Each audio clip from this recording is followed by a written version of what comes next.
મિત્રો, પાલેડીની મહિલા અને પોલીસ કર્મચારી વચ્ચે જે બન્યું એના તમામ એંગલના વિડીયો હવે જાહેર જનતા સમક્ષ રજૂ થઈ ચૂક્યા છે.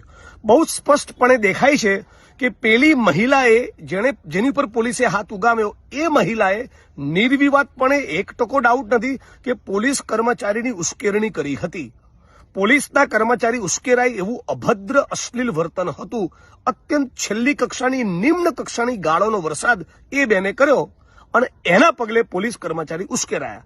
આ બાબતે મારે બે જ વસ્તુ કહેવી છે. મુદ્દા નંબર 1,1000% મહિલાનો વાંક છે. એ મહિલાએ જે ભાષાનો, જે શબ્દોનો, અશ્લીલતાનો પ્રયોગ કર્યો, ટાઈટ જડબે સલાક એફઆઈઆર એની સામે થવી જોઈએ. એ અને આવા બીજા કોઈ પણ માણસો હોય જે પોલીસ કર્મચારી સાથે આવું વર્તન કરે, બધા ખોડ ભૂલી જાય એવી જડબે સલાક એફઆઈઆર કરો, જડબે સલાક ચાર્જશીટ કરો અને 6 મહિનાની ટ્રાયલ પૂરી કરી આરોપી દોષિત સાબિત થતો હોય તો એ બેનને જેલના સળિયા પાછળ મોકલો.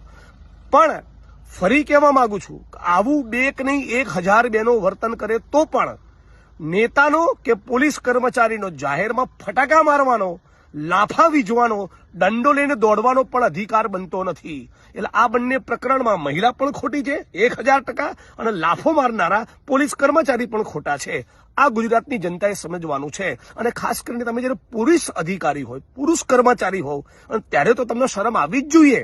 આ દેશની સાચી કે ખોટી કોઈ પણ મહિલાને છડેચોક જાહેરમાં તમે લાફા મારો, આ વર્તન પણ બિલકુલ યોગ્ય નથી. એટલે હું ઈચ્છું છું કે કાયદો કાયદાનું કામ કરે અને ગુજરાતની જનતામાં, પોલીસમાં અને નાગરિકોમાં બંનેમાં એવું સમજ પેદા થાય. આપણે ગાળાગાળીનો પ્રયોગ ન કરીએ અને પોલીસ કર્મચારીઓ પણ હાથ ન ઉપાડે.